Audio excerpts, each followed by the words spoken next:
Muito bem. E aí, o que acontece a partir de Noé? A gente percebe que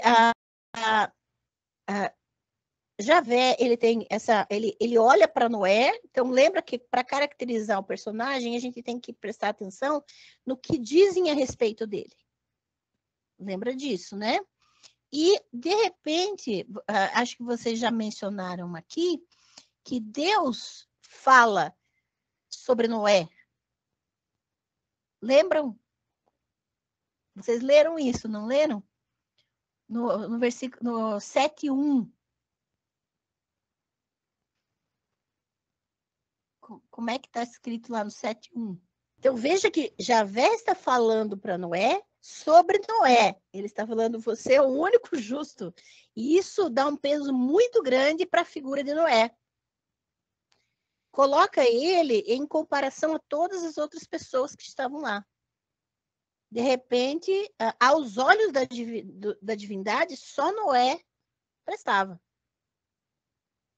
E aí, isso coloca Noé, dá uma sinalização de que ele é o herói da história. De que ele estaria representando essa figura que Javé vai usar para salvar alguma coisa.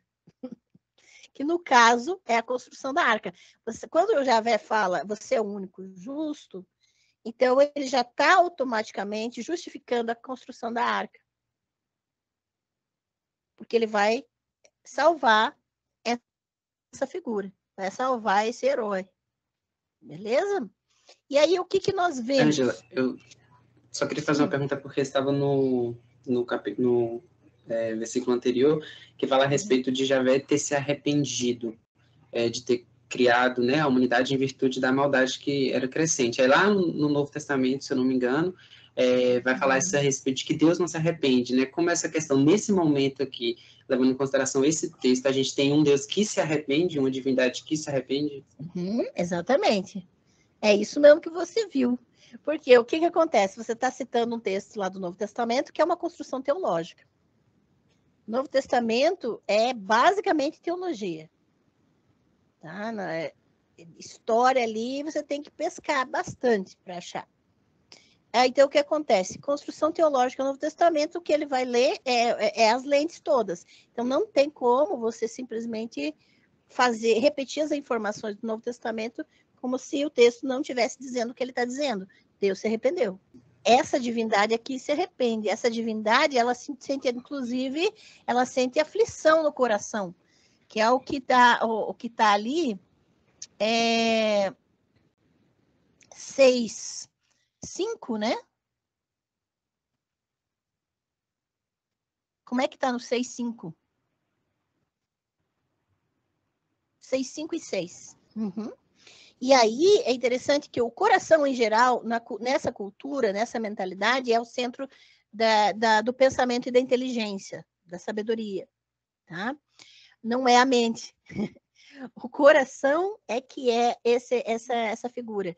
Aqui, a aflição, mesmo assim, está no coração. Então, Javé estava meio que desesperado. O que eu vou fazer? Por quê? Porque a aflição é no lugar do pensamento, o lugar da reflexão, da inteligência, e ali é que ele está aflito. Então, ele realmente estava procurando, ele tinha que achar uma solução, porque estava acontecendo com essa corrupção humana. E é muito interessante que ali mostra que é a divindade. Veja que é a divindade que está aflita, não é o ser humano. O ser humano está na festa, né? E é demais, por quê? Porque as divindades, elas estão refletindo ao pensamento e à conduta humana. Nós estamos percebendo que, por exemplo, quando as pessoas começam a ter, a sentir certas coisas, elas refletem isso, e a fazer certas coisas, elas refletem isso na imagem da divindade. Então, quando os seres humanos começaram a construir cidades, a divindade começaram a se tornar patronos, né? padroeiros das cidades. Isso está refletindo naquilo que acontece com os seres humanos. Então, era muito normal, se você vai estudar as divindades, que as divindades tivessem arrependimento.